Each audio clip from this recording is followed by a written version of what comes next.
ladies and gentlemen of all ages, boys and girls. Thank you for tuning in to yet another episode of Angry Meat Production. We appreciate you coming in and letting us be a part of your lives week in and week out. We hope to do our best to present you with something that your eardrums delight in. Whether you're looking at us on YouTube or Rumble, or listening to us on Spotify, Google, or Anchor, or any of the other podcast services that we are currently on or trying to get on. We thank you. And if you don't mind, at the end of every episode, stop by, leave us a comment, leave us a like. If it asks for 5 stars, we'll take 5 stars, even if you don't like us. 5 stars are what it's all about. With that being said, we hope you enjoy our attempt to make our advocation our vocation. Ladies and gentlemen, let the games begin. Welcome, Angry Faithful. Today on Psychos and Sociopaths, this is going to be a weird one and a fast one. I kept on having troubles yesterday before I was recording, so it was a hassle. Basically, not gonna lie, lost my keys all day trying to find them. They were in the couch, stuffed in to the point where I literally almost scarred up my hand just to get my keys out of the couch because my couch devoured it and was chomping down. So we're just gonna go with a quick one today. I'm gonna keep on putting these out. I don't know if I have fans or anything like that, but I'm gonna do a quick one, probably not even that long. It's probably gonna be about 15 minutes on this one. I might go a little bit longer on this. I found this guy. I had another one. It's gonna take a lot longer, and I want to just put one out. And yes, it's kind of sad to do, just to put one for the masses, and it's gonna be halfway fun, I guess. But this is an interesting guy. I'm gonna go over Efren. Yeah, Efren Saldivar. He was a serial killer who murdered patients while working at a respiratory therapist. Basically, if you don't know, respiratory is anything dealing with the lungs. This is another nurse one, and we started out with nurse serial killers, and it's kind of funny that we keep on popping out nurses and everything, which they have a viable service for first responders and everything, but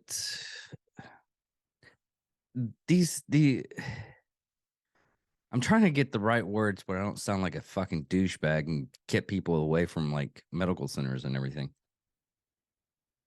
But because, a healthy living is not somewhat, it's actually good on you. So, yeah. So I did a little bit of research on this guy, and it's kind of weird.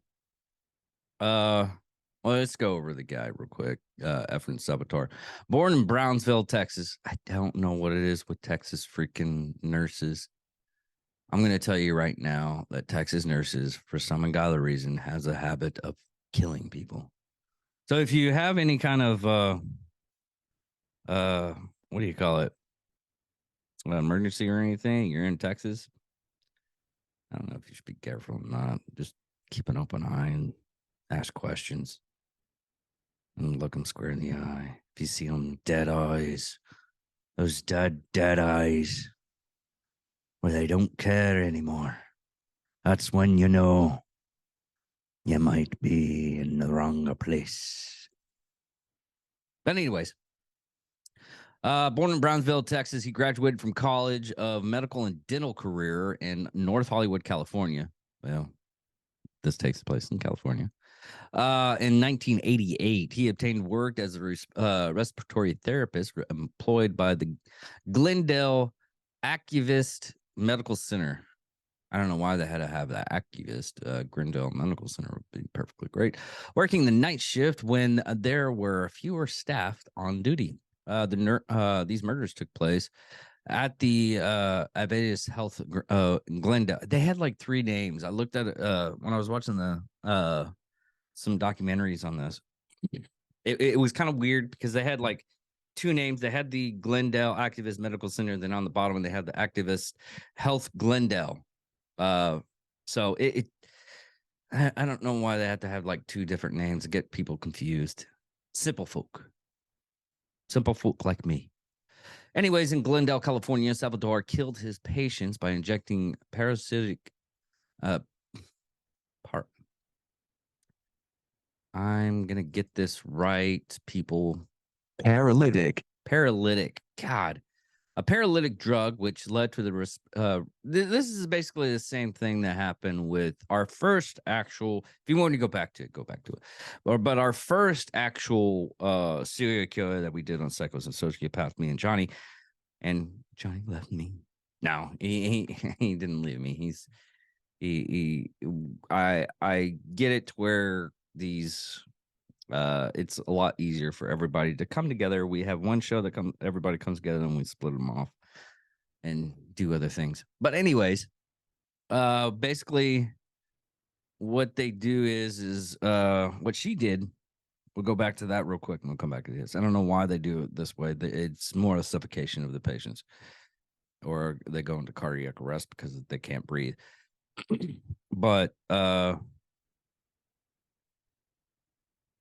basically there's a lot of drugs. They stop you from breathing. They put a tube in you so they can help you breathe, and that's the reason why they have those drugs, and they use those drugs constantly. But anyways, which led parasitic drug, which led to respiratory and cardiac wrecks. These drugs could have have included morphine, sodium chloride. The only reason why I know that name, and I could say that pretty good, because I think Vicky Don Johnson did use that drug too. Money did something else, as they were found in his locker with fresh used syringes. God, he did not clean up his stuff. First rule of serial killer: make sure you get rid of the evidence. Jesus. Yeah, I said it like that. I'm a horrible person. Mm-hmm. But you know, when you want to get rid of your evidence, he had all his stuff in the evidence locker. That's basically say, hey guys, there's DNA on each of these syringes that I killed somebody with. Good luck. Anyways,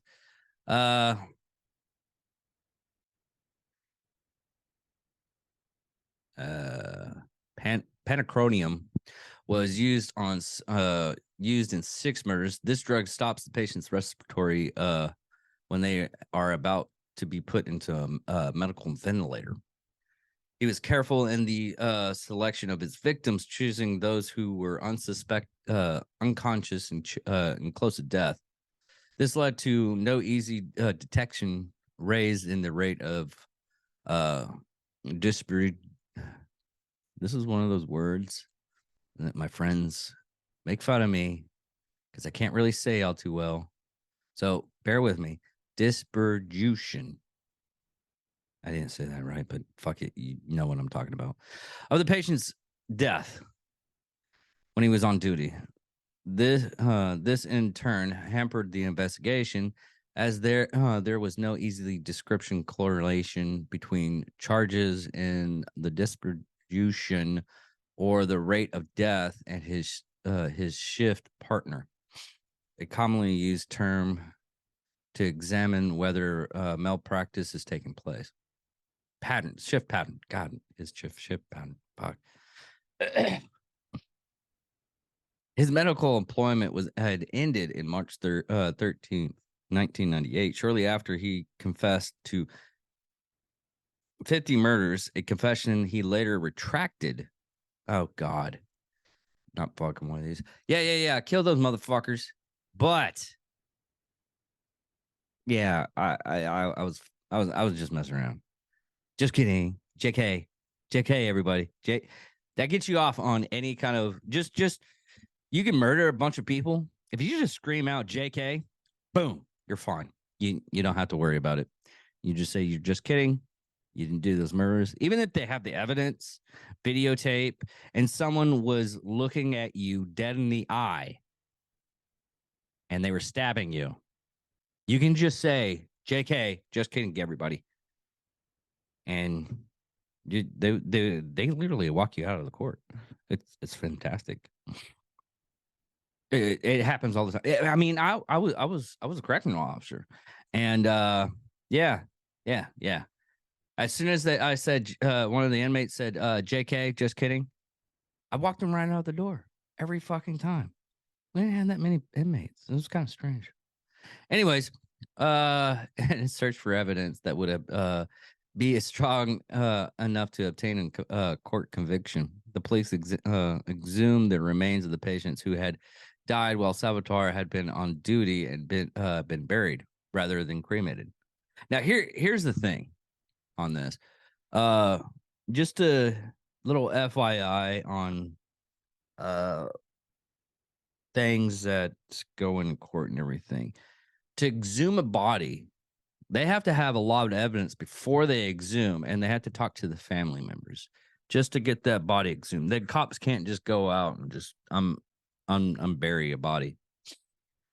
So sorry, my allergies are getting up. Anybody that knows that when I do this show, I'm like usually heavy medicating and against me, so I'm like slurring half the time. But sometimes it doesn't work. Yay! But that's what it takes to exhume a body. It takes court order, a judge's sign, clarification from the family members. If they don't have any family members, you don't have to worry about that. You just got to get a signature from the judge just to exhume his body. So they probably had enough evidence, which he confessed, and then he later retracted, said, JK, clarify, JK fixes everything. Basically got him out, and they exhumed the bodies. They went through the process. So they probably had enough evidence to convict him after his confession and everything. So the police exhumed the bodies. The maker that was being sought was unusually high levels of provolone. The marker. Sorry. Let me blow my nose because I'm getting confused again.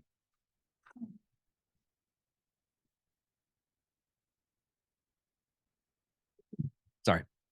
Okay, let's try that again. Or not. We'll try this again. The marker that was being sought was unusual high levels of provolone. That hopefully that's the right word. Provolone. Oh, provolone in the cadaver. In the cadaver. As the drug remains identifiable for many months, unlike morphine and Succinylcholine chloride and morphine that are decomposed in the compounds relatively quickly. Police selected 20 bodies to exhume out of the total of 1,050 patients who had died at Glendale activist during the Salvatore shift. After the exhumation, 6 cadavers had evidence of the lethal dose of polyvolone. Medical records of these patients showed that the polyvolone found in their bodies were not subscribed to them by medical profession. On March 12th, 2002, at the age of 32, Salvador pleaded guilty on 6 counts of murder, receiving 7 consecutive life sentences without the possibility of parole. Salvador is incarcerated in California State Prison in Cordell, California. Now, another thing on this was the facility itself. The facility itself, which it's more or less one of those hospitals for trying to find a nice word. It's for elderly people that are very poor, poverty stricken. We'll go with that. That sounds a little bit nicer. Now, wait a minute. Oh, okay. I was looking at the actual activist health of Glendale. There was another murder on there. Dr. Peter Marvin Keller, husband of Natalie Florence Killer, was shot to death by a patient at Glendale Sanatorium October 1st, 1931. Interesting. But anyways, going back. Wow, it was a sanatorium at one point in time. Basically for crazy people. But basically what that place, it's a hospice. We'll just call it that. We'll just call it a hospice. That's kind of what it was. The number of victims, in his initial confession in 1988, Salvatore told police that he actively killed up to 50 patients, and he contributed to the deaths between 100 and 200 patients. Salvatore later confessed to killing at least 60 patients by 1994, claiming that he lost count after that, but continued killing for the last 3 years. New administration director in respiratory care department, Michael Robert McCarthy. I'm former president. They led the initial investigation and the Glendale Police Department. So I don't know how to read that one. I'll just go with the victims. Jose Alfredo Sabine Estrada. Victim's family accepted a $60,000 statement settlement from the hospital. Jen Chloe, the only victim who survived. Luna Skalaski. Hold on. Hopefully I'm saying that right. Skidlowski. Skidlowski. Okay. Now, I think he's still alive. Yeah, he's still alive. He's just serving his time. Now, he's at 53, so he's probably gonna kick the bucket soon. But in all reality, most of our cases so far, even though I think we've covered like 100. Sorry, I think we've covered about 100 killers since we started this up. So, or maybe a little bit more. But we've done our fair share of doctors and nurses on the show, and it's the people that actually, I mean, even this guy, when I was going through the documentary, he said he did it because he felt more powerful, more he was an agent of death. So a lot of people, yes, do go and work in the medical field because some of them are going off of the thing of they want to help others, but there's some of them, very few, very, very few, that are power hungry to the extent they have control of a person's life. Now, uh, you might be asking yourself right now, "Is like, well, how do we weed those people out?" You can't weed those people out. They're smart. They're intelligent. I mean, they're intelligent enough to where they can figure out how to say the right things to tell you that they're not crazy. They don't have that tendency. So I'm glad that some of the family victims got like a little settlement. I mean, money doesn't cure the fact that your loved one is gone, but uh, you you can help others with it. That's another thing that kind of weirds me out when people die through like something like this or some accident in medical field or any kind of mishap through your life, so to speak. Insurance, you get wrecked and the other person has to pay.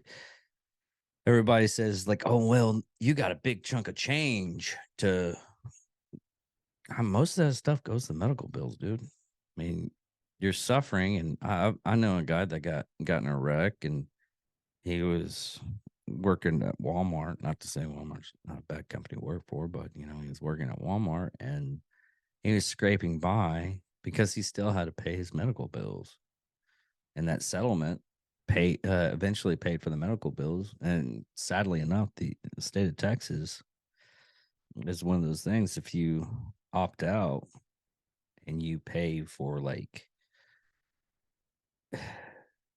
it's just a show that you got the settlement was we'll say $4 million. The settlement was $4 million, but in the end it really goes out, and if you actually get that money, most of it goes to the lawyer, most of it goes to, because they get pro bono and they don't get paid. They get paid like a percentage of the winning if they win. Most of the time, they have other fees, and if they don't win that, they're a shitty lawyer. So most of those court cases are easy to win sometimes, unless the judges in the pocket. And yes, it happens. Judges in the pocket with the company, and they're getting paid off. It happens. It's sad, yes, but it happens. That's where the world goes. It sucks, but it happens. But that money doesn't solve everything. A lot of people was like, "Well, I got this. So and so got this settlement of $800 million." I'm like, "No, you didn't. Not where did the? I mean, even the latest one, the Alex Jones, Alex Ross, Alex Jones, court case to where he got paid like a shit ton of money. He really didn't get. If it wasn't the one in Texas that he got sued from, he got sued for $40 million. He probably only had to pay like $1 million. Now the Connecticut one, where he got like $950 million. That I wonder, just out of curiosity, see if Alex Jones's site is still around.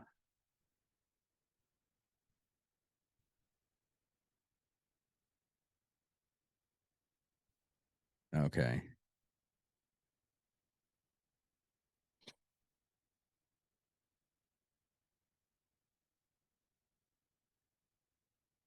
Wow, there's a man. That's gotta suck because I'm looking through this stuff and he's like, got Alex Jones, Alex Jones, Alex Jones.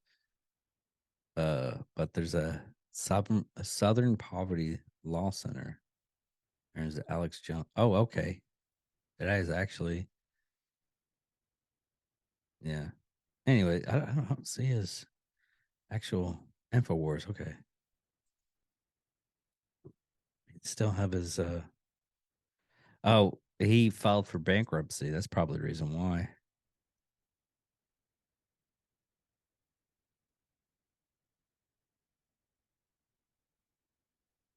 but it's just a curiosity. I mean, he's still up and going. He filed for bankruptcy.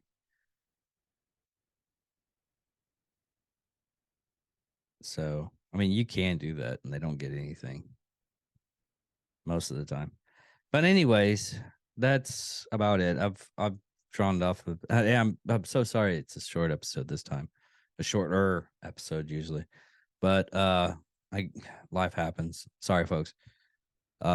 Next one we're gonna do the Iceman. Let me bring up his actual name. Because guy from work wanted to hear that one. I got a fan up at work. Yes, that happened. But Richard Kolginski. Me and Chris are going to go over that one. Chris is really fascinated about this guy, and a lot of people were talking about him in the chat and everything. So we're going to go ahead and go over Richard Kaginski. Sorry, not Robert. The Iceman. He was a hitman in I think Detroit. Anyways, thank you all for listening. Thank you all for watching. Goodbye.